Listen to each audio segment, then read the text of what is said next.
Hey folks, Kevin here. Well, it's March 19th, 2020, and I'm over in the work area taking another break to respond to some comments on one of my recent videos.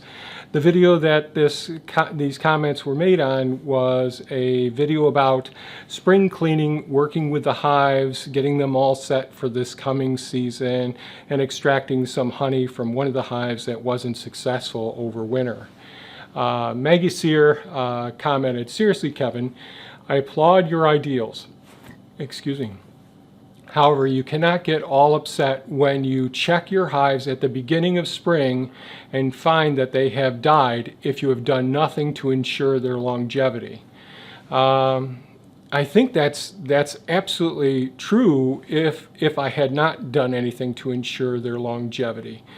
And everything that we do here is science-based. It's not because I'm holistic with an H and just let the bee spirits take care of the bees. What we do is we review the peer-reviewed scientific literature that really helps us to formulate a plan to ensure the health span and the lifespan of the bee colonies that we have here on site. And I'll get through to some of those points in a couple of moments, but that's an erroneous assertion to start out with.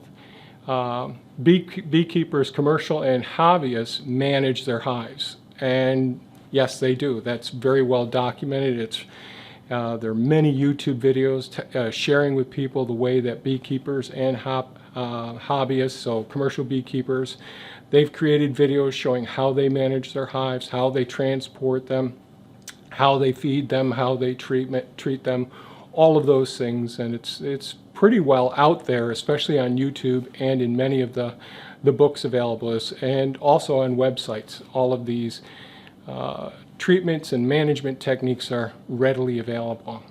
So one super of honey and pollen is not going to overwinter your hives. That's really geographically determined. So if you're in a warm climate, certainly one super could do it. Now, for those of you, we don't use supers here. That's a Langstroth term. We use warrior hives, which is, I consider to be more designed to be a more natural housing apparatus for the colonies to get set up in, where they build their own comb. And the hives are just managed a little bit differently. But most people who have warrior hives use many of the same management techniques that Maggie is referring to. But I would say that's climate geographically determined how much honey and how much pollen needs to be left for the bees. If you've watched any of our videos or pay any attention to what I talk about with the bees, I never take away any of their honey or their pollen until the bees have left the hive or until the spring. I don't do a fall harvest and I don't do a spring harvest. I let the bees tell me, when they have more than enough supplies, like let's say if I get a 5-box system, and each one of these boxes weighs 30 pounds because they're just loaded with honey and pollen and all, then it gets to be a bit much for me to physically lift and all, and I will go ahead and take off 1 or 2 of those boxes, depending on what time of year it is. But none of my bees have to go through with just 1 full box full of frames of honey and pollen. They always have at least 2 full boxes and frames of honey. So if you have extended inclement weather, meaning like terrible winter months here, you have your hives in a building that will ensure the air temperature around the hives is warmer than outside. This will mean that the bees are warmer, the queen will continue laying, and the colony will get bigger. Therefore, they will eat more of their honey reserves, their honey stores. And if your assertion was correct, indeed, so if I did regulate the temperature or have them in a building that was insulated and that even just took some of the geothermal heat from the ground to go up, but if you look at the honey hut, that building has no windows, no doors. We live in Oswego, New York, where we get tremendous amounts of snowfall. And the accumulation, if we don't have big thaws during the season, will be much higher. And if you watch the videos, you see that those hives, the tops of those hives, are over the top of my head when we get towards the end of the season. So one of the things to be aware of is, well, the snow gets higher than the tops of those hives. So I elected to build the honey hut around the hives to reduce the snow predominantly and to help break the winds, because we live in an area with really tremendous cold westerly winds, northwesterly and westerly winds during the winter months with really high wind speeds. So the structure is there to protect them from the wind actually causing damage to the hives, and certainly it does not change the temperature of the hives themselves. They are very dependent on what the natural temperatures are. And if you look at the location where their perch is, where all of the hives are set on, you'll see their association, their proximity to the windows. Yes, I can walk in front of them and walk around them very well inside of that building. And the size and dimensions of the windows are meant to mimic what actually happens in nature. So there's no enclosure like a building, like in a garage or house, that the bees would actually move into, and therefore you need to utilize more reserves over the winter months. Quite apart from the fact commercial keepers can't take more honey from the hive than a hobbyist, both will feed their hives sugar syrup during the winter and spring to ensure that the hive doesn't starve to death. And that's true. That's a big, if you've read through any of the literature on natural beekeeping, that's one of the things that we don't do. We don't use corn syrup or cane sugar or even granulated sugar put on paper towels or newspaper rather on a separate empty super on top. We don't do those things because that's not what bees naturally eat. Those sugars affect the microbiome within the gut of the honeybees. And there's lots of research out there nowadays on the microbiome in the royal jelly, in the pollen, in the honey themselves.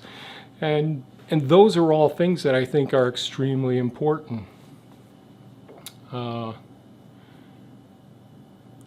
Plus, they check the brood.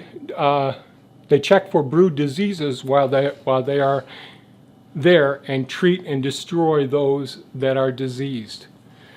And I do agree that if we have, like you mentioned, the American foul brood, the European foul brood, the mites, and the chalk brood, all of those things you mentioned, and they're easily diagnosed without having to go through the mechanism where you're describing, taking each frame out. So they're easily visually detectable, and if we're having a challenge seeing the difference between American foul brood and European foul brood, we can do a simple rope test with that. The systems that we employ here may not at all be the typical ways of doing it, but we approach this as science-based. My whole background in biochemistry, zoology, doctorate degree in veterinary medicine, board-certified internal medicine, my numerous studies in the microbiome, studying microbiomes of multiple different species and in humans, and seeing the pharmaceutical effects on each one of these microorganisms that affect our health and well-being, even the behavior of the bees.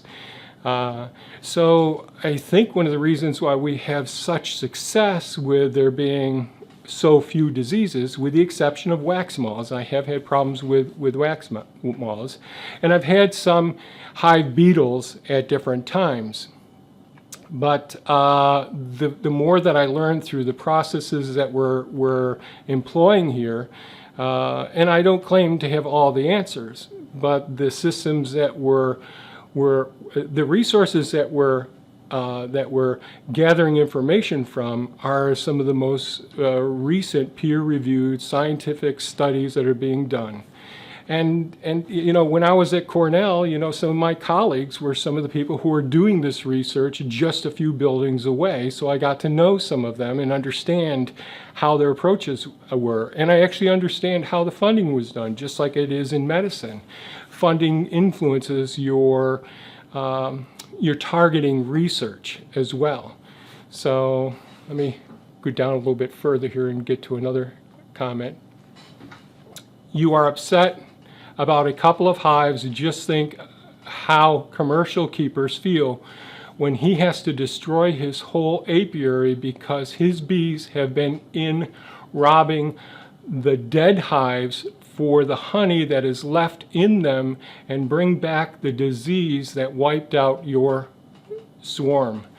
So again, that's another jump to assume that someone who's a bee steward, who's practicing the systems that we're practicing, is promoting disease, and therefore we're responsible for transmitting infectious diseases to some commercial beekeeper.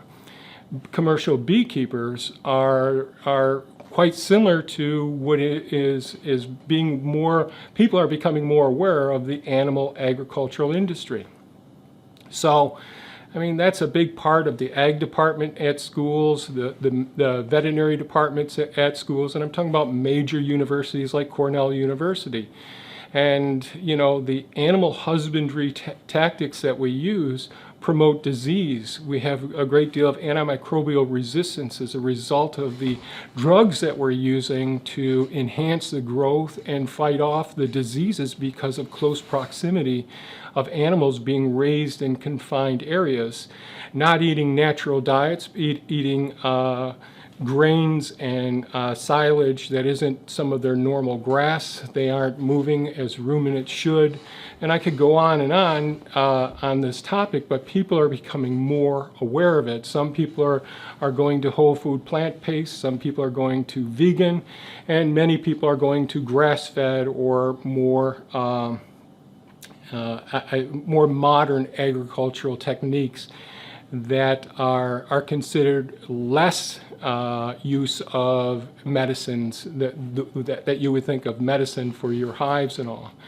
So that's quite a jump to assume that someone who's doing what I'm doing actually has disease in the first place, where that's what we're trying to do, is show people that if we manage things appropriately, we can have a greater impact on the health span, meaning how healthy the bees actually are. So you mentioned before about appropriate management of the hive.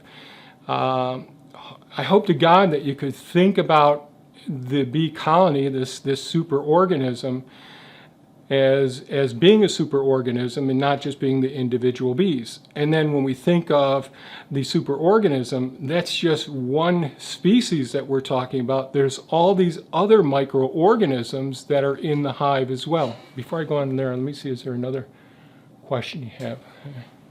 I think that's about it. So, like, there's over 8,000 microbes that have been identified within the digestive system of the honeybees themselves. There's over 30 mite species within the colonies. There's 30 different insect species that live within the hive. There's fungi, there's yeast, there's other organisms as well that live inside of this environment that's enclosed. Every time we open up a beehive, we're taking organisms that live in the dark and only some of the bees exit out to gather, to forage for food and all. But the hive itself is kept in a very dark, temperature-controlled environment. And every time you open the hive, you let the light in, you may be smoking it, so you're smoking them out. Just imagine somebody doing this to your family. In the middle of the night, you get pulled outside, your house gets smoked, they spray some chemicals in there, and they take away the food that's in your cupboards, and they leave you just potatoes or granulated sugar or corn syrup, whatever it may be. It's barbaric to think of that. And the health and well-being of the people who live in that house would be grossly compromised as a result of tactics like that, as compared to raising the bees more naturally. Let them forage for the foods. Try to reduce pesticides. There's no pesticides utilized on this property, no insecticides, no fungicides, no herbicides. None of those things are used, even if they're considered all natural, meaning that they're synthetically derived from known natural herbicides or pesticides. We let the other colonies in there. Now there are times when the hive absconds and there's still resources in there and the wasps move in, and I will allow that to happen because of all the beneficial aspects. And the same thing happens in nature, and we study those wasps just like we study the honeybees.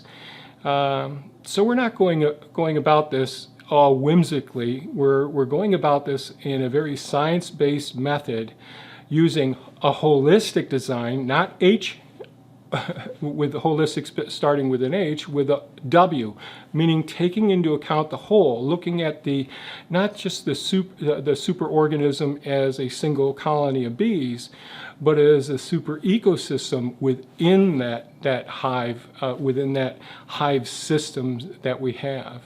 And certainly when we detect disease, and we're always monitoring for disease, we deal with it appropriately, but we do not use any chemicals. If we have a problem with wax moths, I remove those wax moths, I dig everything out there, no chemicals are used, everything's done manually. If we have trouble with hive beetles, that hive is separated, brought into a different location, and allow the bees to succumb out in the environment in a different part of our property. And yes, could those bees bring back more hive beetles and all? That's a possibility. We examine for tracheal mites. We examine the hives for anything that affects their health, their health span. In other words, their quality of life for as long as they do live. Okay, you did say, get this book, The Hive and the Honeybee, ISBN 0-915698-09-9. It's like a beekeeper's Bible. When you have read that, then search for people that manage their hives holistically and are good bee stewards. Sorry, I've been brutally honest and don't mean to come across sounding nasty. I also don't want to come across sounding nasty as well. Let me see, I did pull up the book, The Hive and the Honeybee, updated edition, 1992, Joe Graham, J.T. Ambrose, and L. Langstroth, and Roy Grout et al. So I'm sure that that's a good reference for beekeepers. I've looked through many different beekeeping books, probably this one as well, and I'm turned off by the management practices that these books typically say. I can't say that specifically about this. But the other thing I would say is, if you're using this as your prime reference, this was the updated edition in 1992. Would you go to a doctor who's using the most recent techniques, medicines, and advice that he's going to give to you and your loved one was from 1992? I think a better way of approaching this is going to the peer-reviewed scientific literature, using Google Scholar, going through PubMed, and looking at all the various journal articles that cover this. We can translate them from all different languages by using that tool. And I wouldn't consider it a Bible either. That's faith-based. I'm science-based, the way we approach things here. And part of being science-based is realizing that not everything that I do is 100% correct. I realize that I fall far short of that. And my goal is to always to gain more knowledge through not just my own mistakes, but from other people's peer-reviewed literature with the studies of the microbiomes and the pheromone concentrations inside of it, the navigation systems. All of those things are things that I take very, very seriously. So Maggie, thank you for the comments. I think that they were thoughtful. You had good intentions. I know you did not want to offend me, and I appreciate that. And my response is here, I don't want to offend you. Were my feelings a bit hurt when I first read down it? Somebody found fault with me? Yep, that's it. And it's okay to feel terrible when you lose a hive. I do. I don't like seeing a bird hit a window. It bothers me. I don't like seeing a fox grab a small bird, but it's nature. It's part of what happens. I get over those feelings. They're acceptable to have those feelings, and I encourage people to have those feelings and to face those feelings. It's okay. Then dig down and learn as much as you can and try to understand what's going on. And if there's a way of making a better version of ourselves so we can have a better impact on those creatures that we're surrounded with, and a way that we can have a more positive impact on their life. And again, my ethics here are self-care, earth care, people care, and future care. Bees are integral to that whole system. Well, thanks so much for watching. Thank you, Maggie, for your comments and all. I really appreciate it. And by all means, folks, any comments or questions, please leave them below. As I get unbusy, less busy, I'll try to get to those things as I can. Thanks so much and have a great day. Bye-bye now.